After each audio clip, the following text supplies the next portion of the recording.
किसी फिलोसोफर ने बड़ी गहरी बात कही थी। इस कायनात में हर सजीव प्राणी अपने पेट के लिए ही मेहनत करता है। चिड़िया दाना चुगती है, जानवर शिकार करता है, इंसान भोजन के लिए दिन रात काम करता है। और सच कहें तो अच्छा और स्वादिष्ट पेट भर खाना हर किसी की चाहत होती है, लेकिन यहीं से तो शुरू होती है एक गड़बड़ी, जब भूख से ज्यादा खाने की आदत बन जाती है और इसका नतीजा सिर्फ सेहत नहीं, पूरी दुनिया भुगतती है। मीनाक्षी के कहने का मतलब क्या है, ये जानने के लिए यूनाइटेड नेशंस एनवायरनमेंट प्रोग्राम की एक रिपोर्ट को देखना जरूरी है। इस रिपोर्ट के मुताबिक दुनिया में सबसे ज्यादा खाना बर्बाद करने वाले देश हैं चीन, तो भारत दूसरे नंबर पर है। आप ये जानकर हैरान हो जाएंगे कि हर साल दुनिया में $1 ट्रिलियन से ज्यादा कीमत का खाना कूड़े में जाता है, जबकि उसी दुनिया में 78 करोड़ से ज्यादा लोग आज भी भूख से जूझ रहे हैं।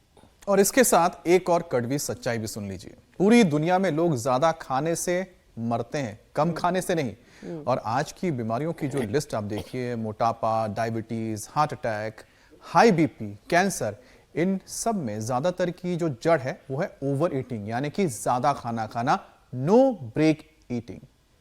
जबकि मेडिकल रिसर्च साफ कहती है, जब हम खाने से ब्रेक लेते हैं तो शरीर के अंदर एक नेचुरल प्रोसेस एक्टिव होता है, ऑटोफेगी, यानी शरीर खुद अपनी गंदगी साफ करता है, खराब कोशिकाएं हटाता है और बीमारियों का रिस्क भी कम करता है।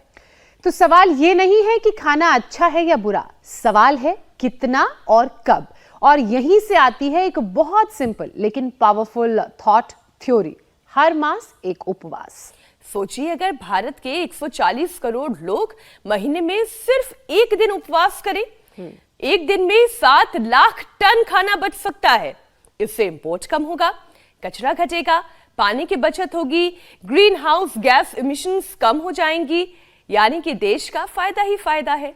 और सेहत के लिहाज से महीने में एक दिन फास्टिंग से इंसुलिन सेंसिटिविटी बढ़ती है और लीवर, किडनी, हार्ट प्रॉब्लम और डायबिटीज का खतरा कम होता है। मतलब थोड़ा कम खाना किसी को कमजोर नहीं बनाता, उल्टे इंसान, समाज और देश तीनों को मजबूत बनाता है। तो एक मास एक उपवास का अगर संकल्प ले लिया जाए तो कितना फायदा है और कैसे ये फायदा है, इसे समझने के लिए योग गुरु स्वामी रामदेव हमारे साथ जुड़ चुके हैं। स्वामी जी, बहुत बहुत स्वागत आपका। प्रणाम। प्रणाम स्वामी जी। बहुत बहुत प्रणाम। और एक मास एक उपवास की इस अनुष्ठान को राष्ट्रीय आंदोलन अभियान बनाने के लिए कल मेरे साथ हमारे बड़े भाई श्रद्धेय रजत शर्मा जी भी थे, हमारे पूज्य प्रसन्न सागर जी महाराज, जिन्होंने 18 वर्ष तक उपवास किया है। अभी 35 सालों से वो इस दिगंबर पथ पर है और 557 दिन का तो निरंतर उपवास, उसमें 496 दिन का निर्जला उपवास। लो, 15 दिन में एक बार भोजन और एक बार जल। क्या कठिन तपस्या है। और हमको तो टारगेट दिया कि भाई एक महीने में एक मास एक उपवास करो, इससे करीब 4.5 से 5 लाख 4.5 से 5 लाख करोड़ रुपए तो देश की आर्थिक बचत होगी।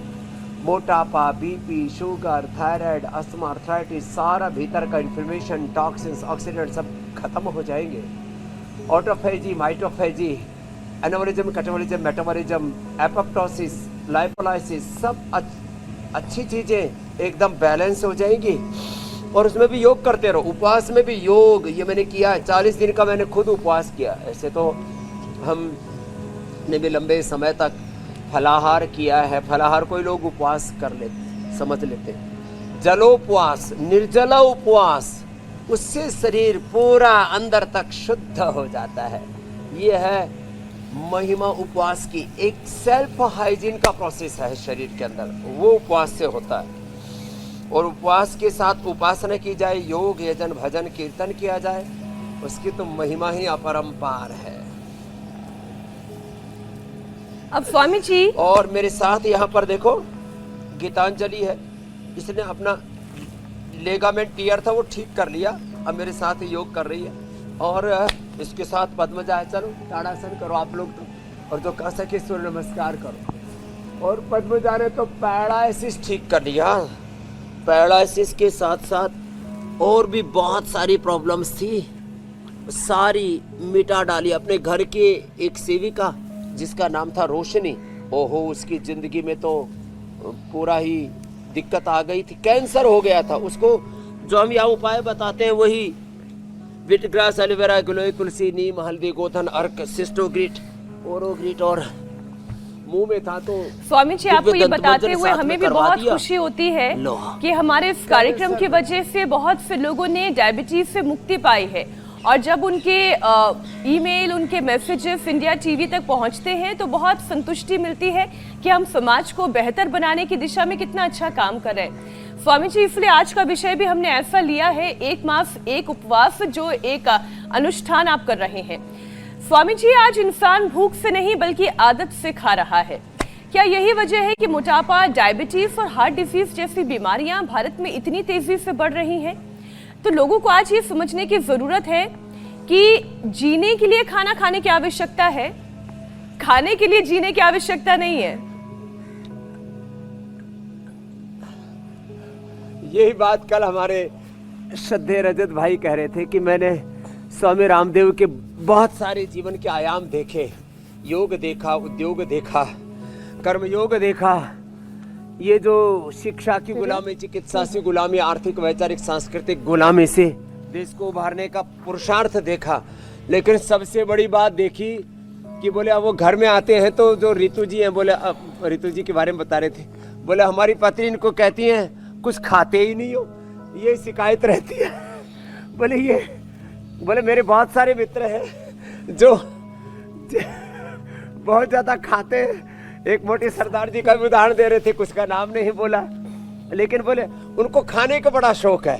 तो बोले एक ऐसा मेरा मित्र है जो जीने के लिए खाता, खाने के लिए नहीं जीता। तो खैर ये तो मैं उनके कहीं भी बातों को दोहरा रहा था। सच में ऐसा ही होना चाहिए, और सब कुछ होने के बाद हमें संयम करना चाहिए। अभाव में भूखे रहना उसको कहते हैं भूख, हंगर, मेडिटेशन। हंगर, भूख, मेडिटेशन अलग चीज है। सब कुछ होते हुए विवेक पूर्वक संयम करके सब चीजों से उपवास करना, प्रत्याहार करना। आहार माने खाना, प्रत्याहार करना, अपरिग्रह में जीना, विवेक पूर्वक जितना जरूरी है उतना ही खाना, और एक दिन तो कम से कम पूरे दिन जलोपवास करना या निर्जल उपवास करना। ऐसे हमारे एनपी सिंह साहब जो हमारे भारतीय शिक्षा बोर्ड के चेयरमैन, उन्होंने अपने 65 साल की उम्र में अब 35 साल के जवानों जितनी ताकत, 18 घंटा काम करने का सामर्थ्य अर्जित कर लिया। तो एक तरफ तो हमारा ये पावर योग चल रहा है, ये तो चलेगा, ये बहुत जरूरी है। 100 बार का टारगेट है ना, वो पूरा करना है ऐसे धीरे धीरे करके पूरा कर लेंगे ऐसे। और मैंने तो आपने देखा कि 40 दिन तक सब योगाभ्यास, सुबह 4 बजे से लेकर के 10 बजे तक पूरा योगाभ्यास चल रहा है। और योगाभ्यास करते करते और पूरा दंड बैठक दौड़ लगाते लगाते उपवास किया। कुछ लोग उपवास करते हैं ना, उस दिन घर से बाहर नहीं निकलते। आज तो हमारा उपवास है, ऐसा करके घर में ही पड़े रहते हैं। चलो करो, ये अभ्यास करो। अरे भैया उपवास करो, इससे जो सेल्फ हाइजीन है, आत्मशुद्धि, आत्म परिष्कार, आत्मशोधन, आत्मारोहण, इससे आत्म परिष्कार होता है। बहुत गजब की विद्या है उपवास। तो ना शरीर में जितने भी रोग होते हैं उनके मुख्य कारण क्या है? स्ट्रेस से, एंजाइटी से, डिप्रेशन से, ओवर ईटिंग से, अनहेल्दी लाइफस्टाइल से, जेनेटिक कारणों से, किसी भी कारण से होता क्या है जिससे बीमारी होती है? होता यह है अंदर कुछ विकार इकट्ठे हो जाते हैं, टॉक्सिन्स, ऑक्सीडेंट्स इकट्ठे हो जाते हैं। उसी को क्या बोलते हैं? उसी को बोलते हैं कि भाई toxin is the main cause, inflammation is the main cause. Tridosha vata pitta, कब त्रिदोष बढ़ गया, धीरे धीरे स्मृति भी भ्रष्टा, कर्म यत् कुरुते अशुभम, प्रज्ञा अपराधम तम विद्यात् सर्वदोष प्रकोपण, दोष बढ़ गए।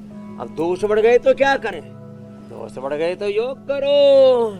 अब स्वामी जी मैं दूसरों को क्या बताऊं? तो दो चीजें देश करना शुरू कर दे। सुबह उठ करके गोधन अर्क पान करें जी, और गोधन अर्क में थोड़ा सा मैंने कहा सिला तुलसी, थोड़ा केसर, थोड़ा हनी मिला करके तेज गर्म पानी में पी ले, पूरा शरीर का शुद्धिकरण। फिर गोघृत पान कर ले और फिर उपवास करो दिन भर, वो भी नहीं लगती, भूख भी नहीं लगती। लो, ये बड़ी गजब की विद्या। जी मेरी बहन, मैं ये कह रही थी स्वामी जी मैं दूसरों की क्या बात करूं, मुझे खुद को खाने का बहुत शौक है। शाकाहारी भोजन लेती हूँ, अच्छा जितना तरीके का शाकाहारी भोजन है मन करता है उसका स्वाद में लेती चलूं, लेकिन फिर ये कोशिश करती हूँ कि अगर सुबह ज्यादा खा लिया तो रात को उपवास कर लूं, रात को ज्यादा खा लिया तो फिर सुबह उपवास कर लूं।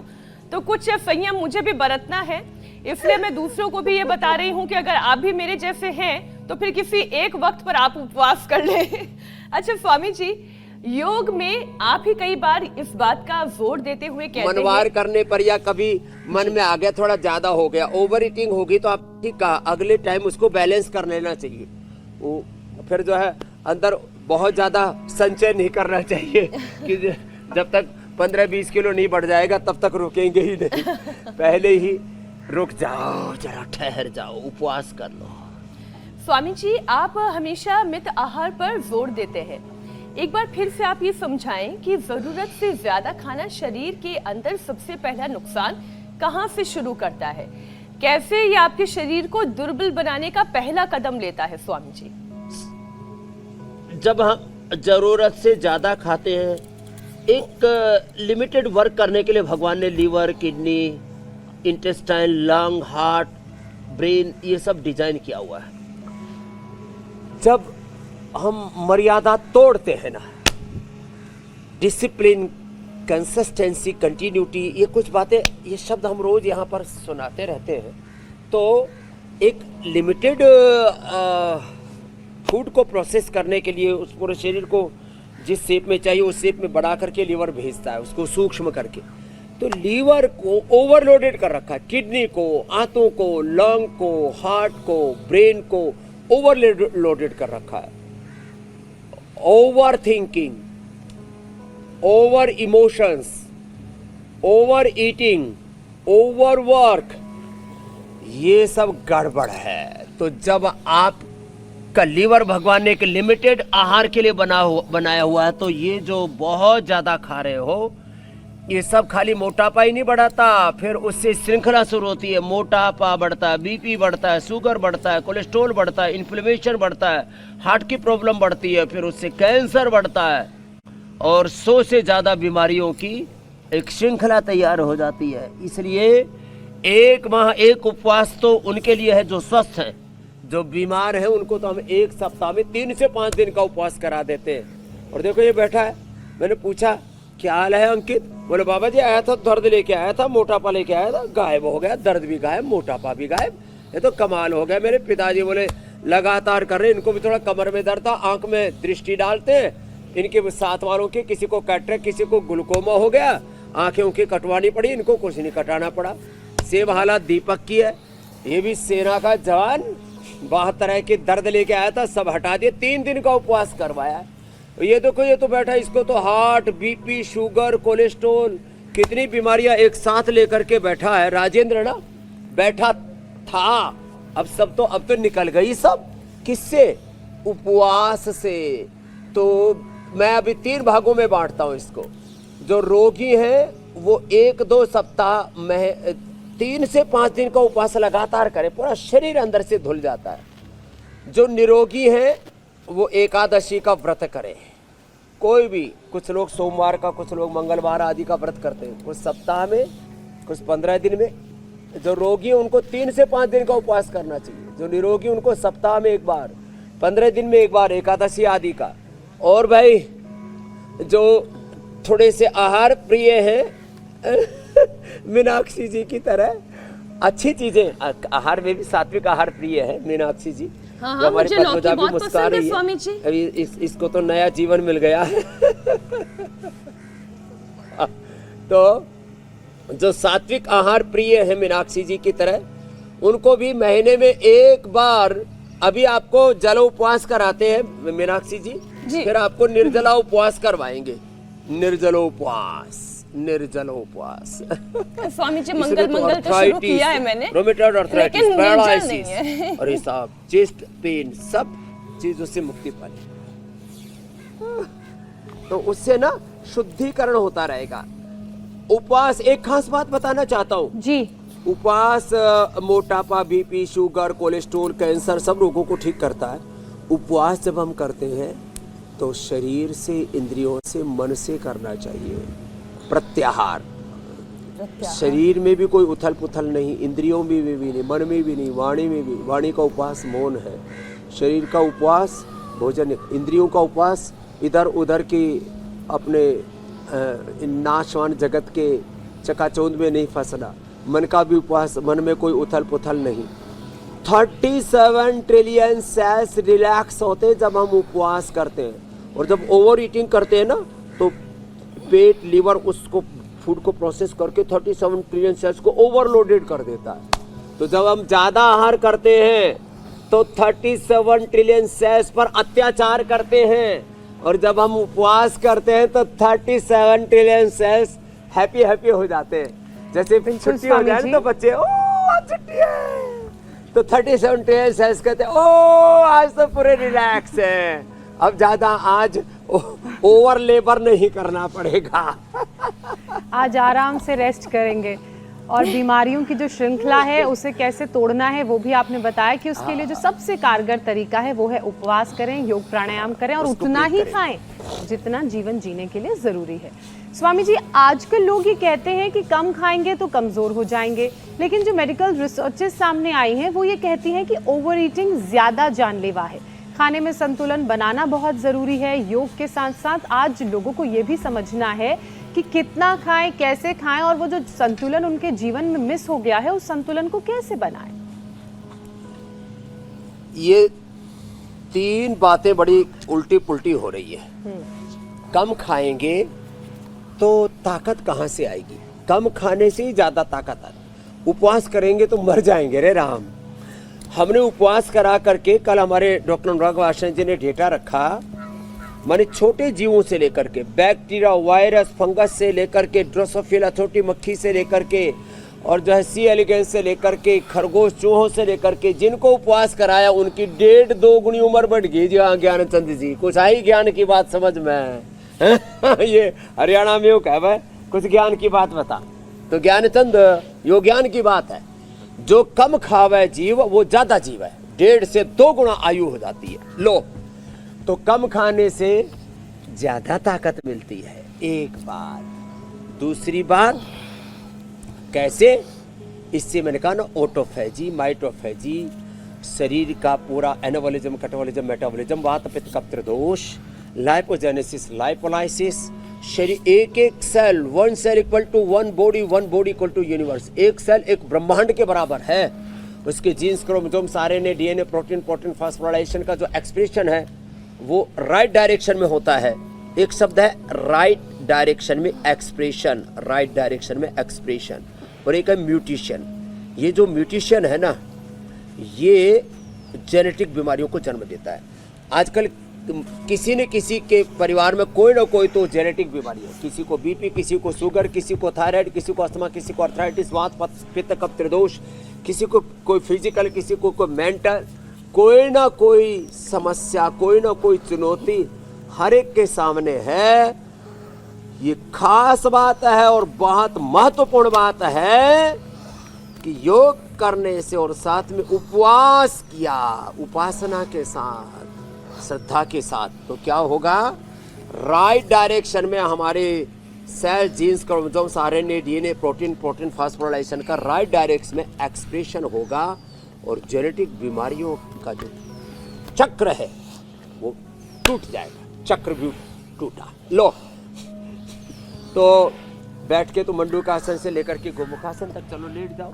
पवन मुक्तासन, उत्तान पादासन, नौकासन, मरकटासन, और ओबिसिटी के लिए अर्धलासन, पादवृत्तासन, द्विचक्रिकासन। उपवास में भी हम ये योग कराते हैं। और उपवास सुबह सुबह गोघृत पान करके, माने सुबह उठ करके पहले गोधन अर्क पान, तेज गर्म पानी में थोड़ा सिला तुलसी, थोड़ी केसर या थोड़ा हनी डाल करके और फिर गोघृत पान करके उपवास कर लेना, भूख भी नहीं लगेगी। लो दोनों समाधान।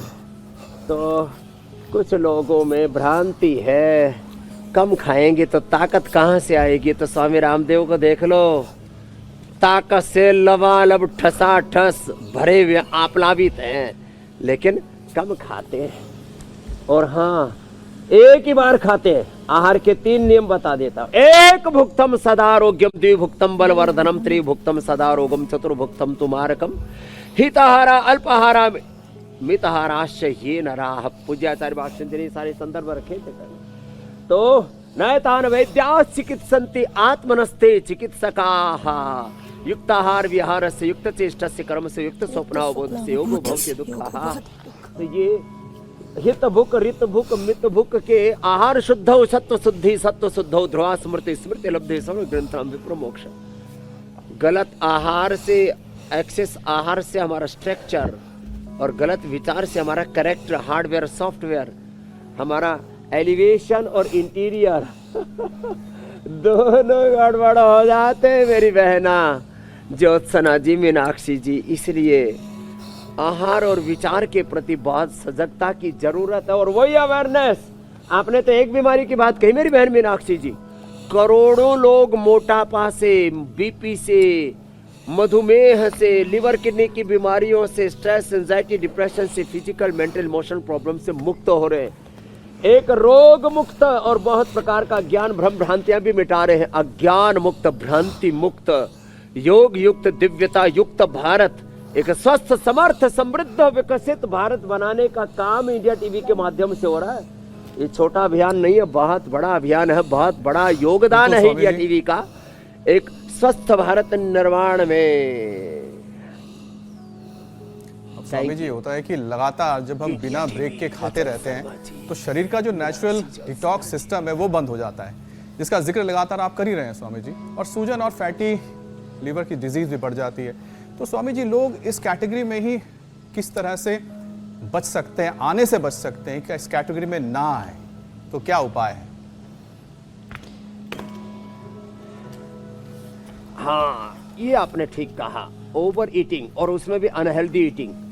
अब जैसे 1 चम्मच भी चीनी नहीं जानी चाहिए, 1 चम्मच भी मैदा, 1 चम्मच भी शरीर में 1 ग्राम भी जो है वो सफेद नमक, सफेद मैदा, सफेद चावल, सफेद चीनी और ये सफेद तेल, रिफाइंड ऑयल, फिर जंक फूड, फास्ट फूड, ये 1 चम्मच क्या 1 ग्राम क्या रत्ती भर भी अंदर नहीं जाना चाहिए।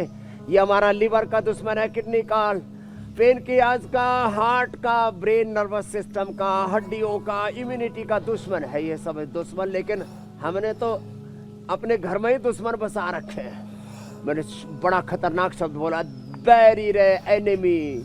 अपने घर में आतंक फैलाते हैं, अपने देह में ये विद्रोह, अपने भीतर उथल पुथल करते हैं। ये सब बिल्कुल मत डालिए रे। ये देह देवालय शिवालय है, ये भगवान का मंदिर है और भगवान का दिया हुआ एक बहुत बड़ा प्रसाद है। इस शरीर का तिरस्कार मत करो, जीवन का अनादर मत करो। ओवर ईटिंग करके, ओवर थिंकिंग करके, गलत आहार, गलत विचार का कचरा इसमें मत डालो रे, मत डालो मेरे भाई। फिर डल गया तो क्या करे?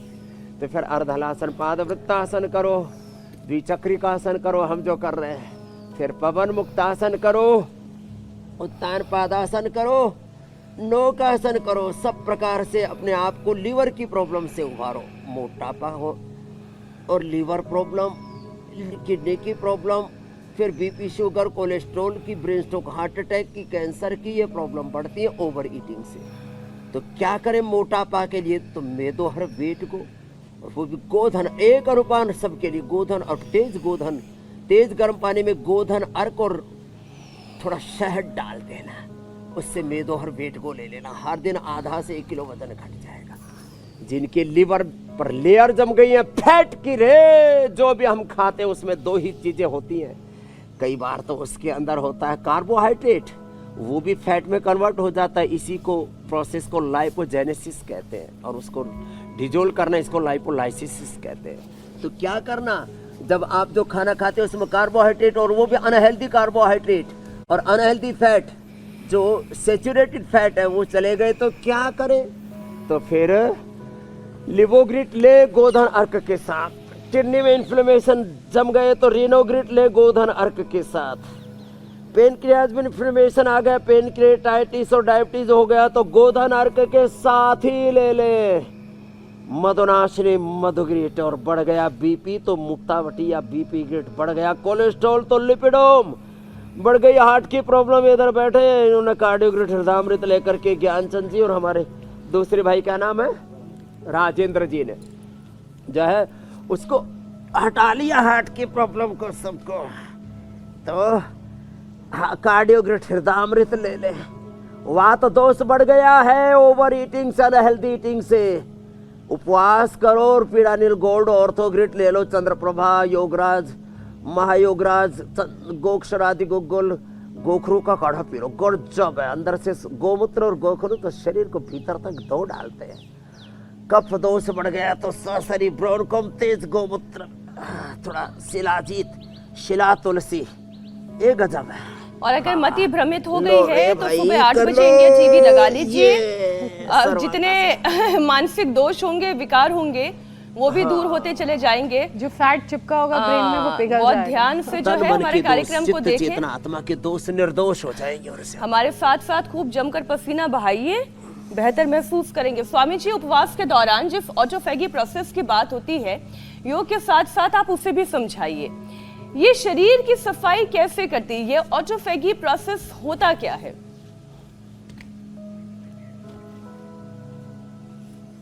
ये ऑटोफैजी होता है, एक सेल की उम्र 1 दिन से लेकर के, जैसे हमारे वाइट सेल है, ब्लड के 3 सेल होते ना, रक्त कणिकाएं, उसमें श्वेत कणिकाएं, ये सब अलग अलग प्रकार के 3 कंपोनेंट हैं, रक्तकण, सफ़ेद कण और प्लेटलेट।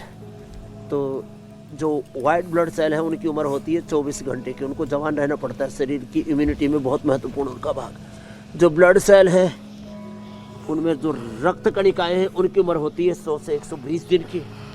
तो अब होता क्या है कि प्लेटलेट 7 दिन, सफ़ेद कणिकाएं, सफ़ेद कण खून के 1 दिन, प्लेटलेट वो 7 दिन, और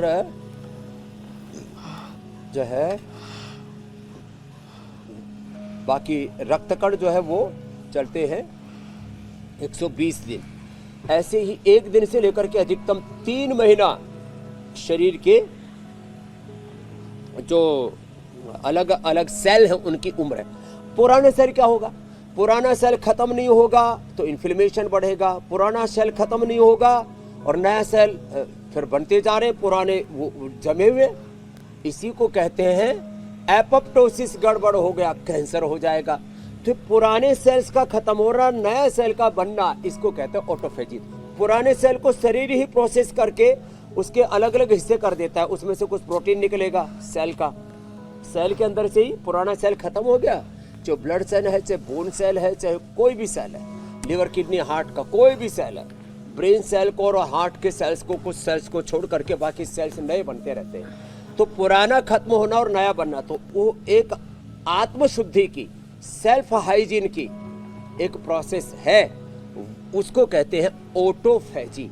और वो सेल के अंदर तक जो होती है उसको कहते हैं माइटोकॉन्ड्रिया तक, उसके सेल के genes, chromosomes, RNA, DNA, protein phosphorylation तक, उसको कहते हैं माइटोफैजी।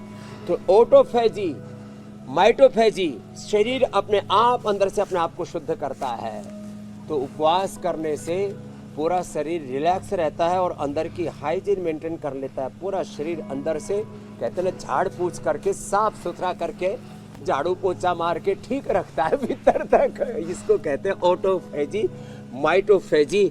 इसको कहते हैं बॉडी का एपोप्टोसिस, अच्छा रहना। इसको कहते हैं बॉडी का लाइपोलाइसिस, अच्छा रहना। वात, पित्त, कफ, त्रिदोष, अच्छा रहना। इसको बोलते हैं आंतरिक शुद्धिकरण। और ये जो इसको योग में शुचिता कहा है, इसी को तप कहा है। उपवास के साथ जब उपासना करते हैं, प्राणायाम करते हैं, गोधन, अर्क, गोखरू जैसी चीजें पीते हैं, तुलसी जैसी चीजें खाते हैं। कुछ चीजें हम शुद्धिकरण के लिए खाते हैं, तुलसी खाई, गोखरू लिया, मूली खाई, गन्ना खाया, ये शुद्धिकरण भी करते हैं और सशक्तिकरण भी करते हैं, दोनों एक साथ हो जाते हैं। उपवास वाला झाड़ू अपने शरीर में लगाएंगे, दैवी शक्ति भी मिल रही है, और यज्ञ की भस्म का पानी पिया, उससे शुद्धिकरण हो रहा है। उपवास वाला झाड़ू अपने शरीर में लगाएंगे तो कीटाणु रूपी टॉक्सिन्स को बाहर खदेड़ेंगे और फिर बीमारियां तो कोसों दूर रहेंगी। स्वामी जी, अगर आज की पीढ़ी के लिहाज से कुछ चीज़ों को समझना चाहें तो सबसे पहले फूड हैबिट्स की बात करते हैं, क्योंकि आज की जो पीढ़ी है वो जंक फूड और ओवर ईटिंग बहुत करती है। ऐसे में उन्हें इससे बचने के लिए क्या करने की ज़रूरत है? इसके अलावा प्राणायाम कैसे इसमें फ़ायदेमंद और कारगर साबित हो सकता है?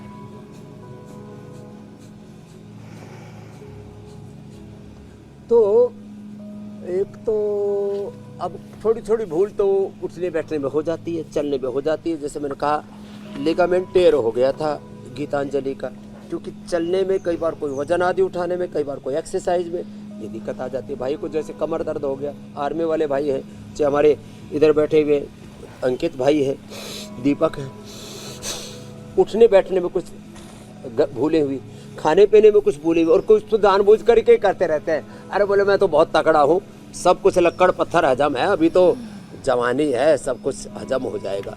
कल डॉक्टर सरीन जी बता रहे थे, छोटे छोटे बच्चों के हार्ट में फैट जम रहा है, कोलेस्ट्रॉल जम रहा है, छोटे छोटे बच्चों के, 10-10 साल के बच्चों के। लो क्या खा रहे बच्चे?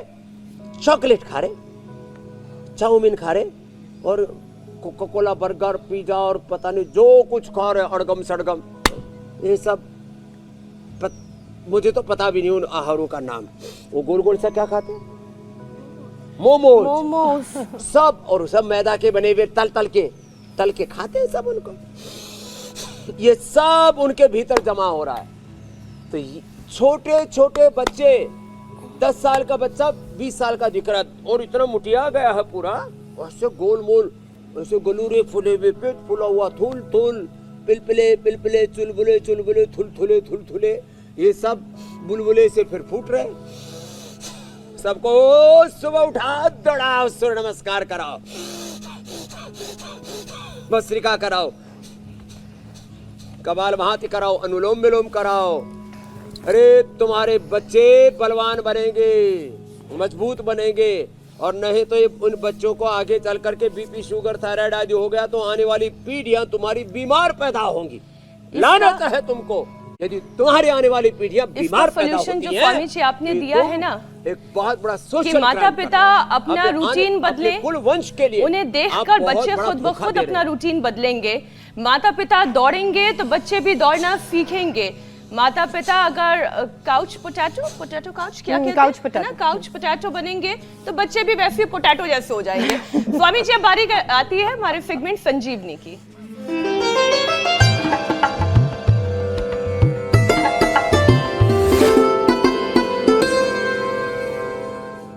यूरिक एसिड और किडनी को कैसे घर बैठे 1 हफ्ते में करें ठीक, रामबाण नुस्खा बता रही हैं हावड़ा पश्चिम बंगाल से संध्या डे।